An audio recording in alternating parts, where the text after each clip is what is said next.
unbox. Ito siya. It's a 4-in-1 mounting system para sa car.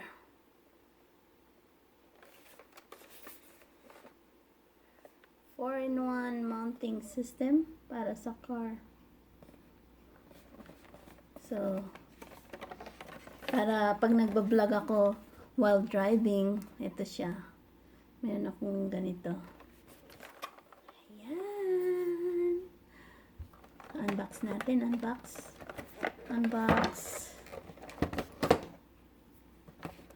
Unboxing.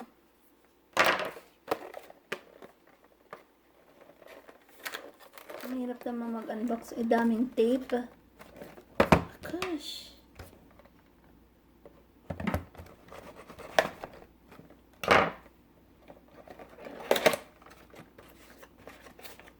Sana ito matino. Marami na akong nabili na mga pang cellphone holder.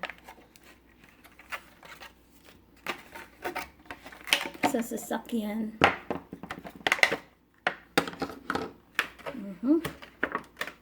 Ayan. Tapos, ayun. So, is there any instruction?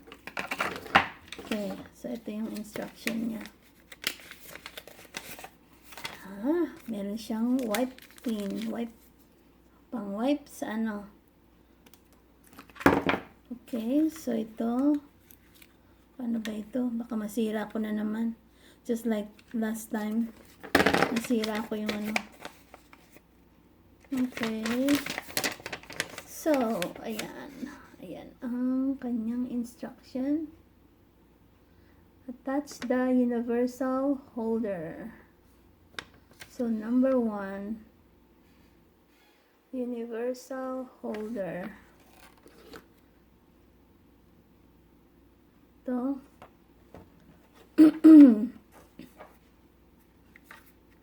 Ito ba yun? Looks like it. Ayan. Tapos, pwede pala matanggal din oh. So, ayan. Kasi ito, pwede siyang ma-turn ata. Yeah, nata-turn siya. Ito nata-turn. Yan o. Okay. One down. So, ano to? Tanggalin natin yung plastic na yan. So, ayun o. Pinindot ko lang. Ay, okay to. Ayan, napipindutin ko ha.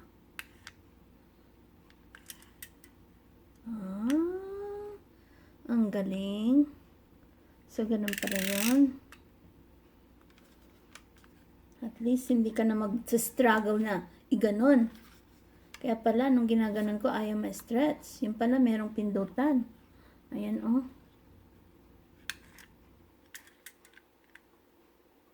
Ayun, pwede pala yan. Kaya lang, be very careful. Kasi mukhang manipis yung ano niya. There. Cute. And then, number 2, attach the mount to the vent. Works with most vent styles ever take. Attach the mount. So ito, i-attach lang to sa vent sa ano, sa sasakyan. Ito yun. Okay, so number 3, replace your device in the universal holder. Okay, I'll just press this. Kunwari ito. Meron ako isang phone dito. Hang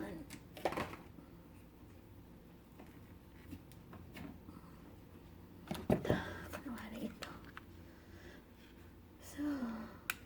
So i-stretch ko lang siya. Pindutin ko lang yan. Tapos, i-press ko to. Para ano, hindi kaya mag-slip. Hindi naman. So, ano naman ang gamit nito? What's the use of this? Okay, yan. A, B, C. Ayan ang C. Ito. Ito yung C. So, tanggalin natin yung mga plastic. Ayan, hindi ko muna yan tatanggalin. Kasi, panglagay yan sa ano. So, parang ito yung pang-lock niya. Para mag-grip siya.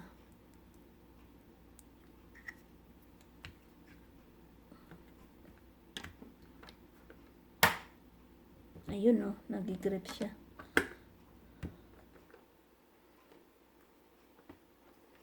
Kailangang iikot.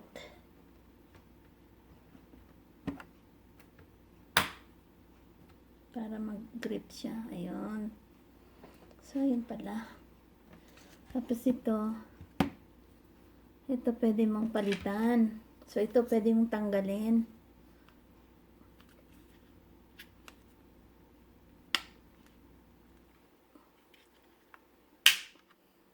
Tanggalin ko siya.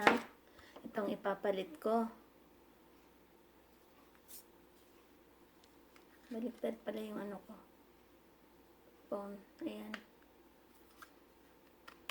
Ayan. Ganon. Ganon. Ayan siya. So, ito baliktad. Pwede ko siyang i-release. I-release. Para baliktarin ko yung phone. Kasi naka-upside down. Tapos, ganon ko. Ayan. Ganon lang pala. Pero kailangan pala ng merong pandikit dito sa ano eh. Sa likuran. What's the use of this? Ito yata yung ididikit sa dashboard. Yung bilog.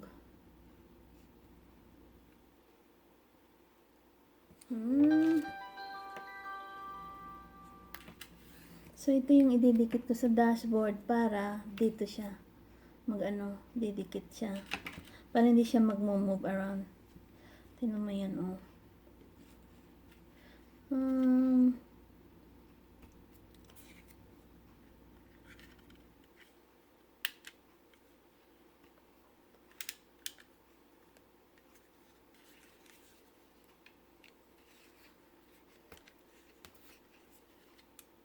Para hindi siya malagi slide, kailangan mo palang i-press hard dito.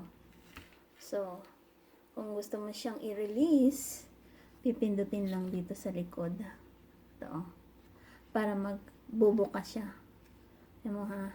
Ipipress ko ha. Ayun. Para ma-release yung phone. So, balik ko. Ipipress mo lang. Ulit.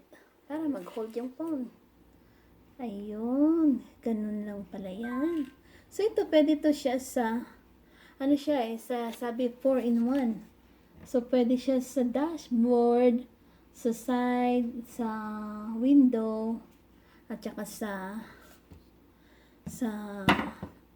windshield pala. I mean, not window, windshield. Ayan. Ganyan siya. So, pwede siya sa dashboard, sa windshield, and sa vent, tsaka sa side ng iyong upuan. So, that's it, guys. Ayan ang aking unboxing of my 4-in-1 mounting system para sa cellphone and for the car. Alright, thank you, bye. Thank you for watching.